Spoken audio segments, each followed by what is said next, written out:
What do you think about the women's movement, like, what do they call that? Oh, Me Too movement. What do you think about that? I think it's very powerful.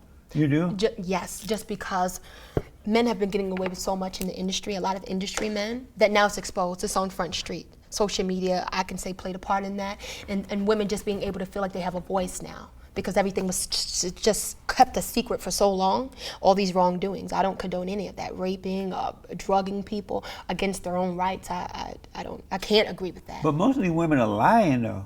Now, the women that are lying, now I have a problem with that. Since more but are not lying, about the campaign. Since more are lying about it rather than, and if there are a few who may be telling the truth, but more of them are lying, everything seems like a joke now. When I hear a woman say, oh, he raped me 10 years ago, or he put something in my drink, I just roll my eyes now. Yeah. Well, to me, like I said, I would think if somebody raped you today, you would go, Right. get them prosecuted. That's what I would do. Yeah. But I can't be put in everybody's shoes because I don't know what happened, what took place, or what role that they played in there. So I wasn't in that bedroom. What do you think about these women who are coming out of the woodwork 10 years later and saying that they were, he raped me 10 years ago?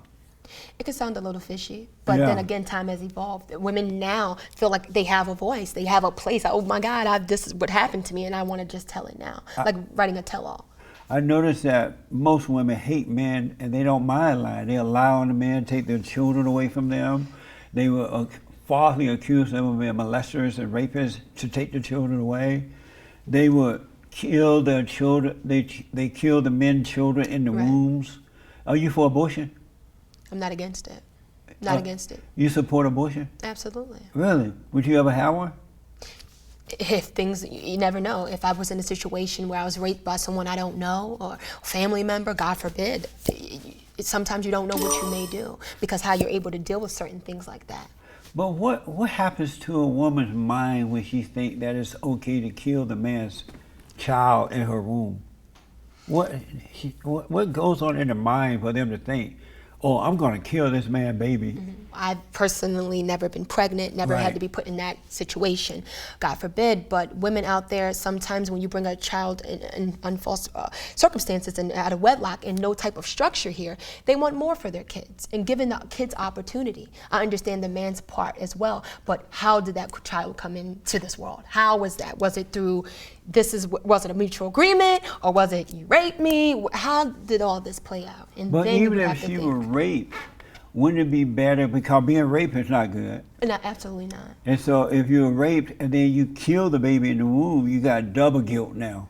Wouldn't it be best to have the baby and put it up for adoption, or let her, like, let's say, God forbid, you got pregnant and you didn't want a baby. No. Wouldn't it be best, you got raped and pregnant and didn't want the baby, wouldn't it be best to put it up for adoption or let your mother have the baby rather than for you having double guilt? Because you're gonna feel guilty for killing the man's child in your womb, and you already feel bad about the rape. Why add to it? I think I'm actually, in my opinion, for me, taking away from it, because let's say I don't know you from a can of paint, right? And you are already going against my own rights, my own will, and then I'm going to bring a baby from a total stranger I don't even know. No, I can't. Now I can't live with that. I can live with doing without whatever you're trying to bring me, because I don't want no parts of you. Didn't want you from the jump street, but things happen, and you just deal with things as they come. Do women have the right to kill a child in the womb? It's their right if they make it their right. I think women should have a choice to do that. Your body, your choice. And did God give them the right to kill in the womb? No, absolutely not. So what gives them the right to do that? Man, a lot of times, like I said, the circumstance. People just in their mind mentally go crazy because of what happened to them. A lot of people can't even live with what happened. So to eliminate that, they say, oh, let me get an abortion. When a woman says, my body, my choice, why does she say that? She says, a woman says, my body, my choice, because we are our bodies. We're living in our bodies, and we are spirits after we are long gone, right? Right. It should be my choice what I want to do with my body, because I have to live with that. But God says that our bodies are not our own. He created the bodies, and our bodies are the temple of God. Yeah. And so if the bodies are created and owned by God, why do women think they own the body? It's a good question. It's a great question. I never looked at it that way. Yeah. Because we are God's all children. He owns every bit of us, and when it's His He time, made them. we're gonna go whether we want to or not. That's right. And I totally, I totally own that, and I'm totally okay with that. But while I'm here, I would like to make decisions that are going to work for me, and just really take the right steps, not to be in certain Do situations. you think that if they knew it wasn't their body, they didn't make the body, they don't own the body is the temple of God, and they realize, oh, it's not really my body, this is the temple of God, do you think that they would still kill inside the womb if they knew that? You never know. You never know. Why don't, make sure you tell them that. Write a song about it. It's not your body, it belongs to God. It's a good point. I want to definitely state that. Yeah. But like I said, I don't want to leave anybody out, because it's so funny to me that the suicide rate is also rising. Yes. Because now we're not having opportunities to make our own decisions. I'm letting you make decisions for me. You don't know my story. You've never walked in my shoes. You don't know what I've had to endure. So for me to make the decision, whatever I'm making, could just be based upon what I've been through and how I'm able to cope with what I've been through. What do you think about men who are taking off their body parts and attaching women body parts, and women who are taking off their body parts and putting on men body parts and calling themselves a woman or a man? What do you think about that? I think they call it transgender or something. Transgender. What do you think about that? Again, their body, their choice. Their body, their choice. Do you support that? I support it. Really? Is it normal? What's normal now anyway? What's normal?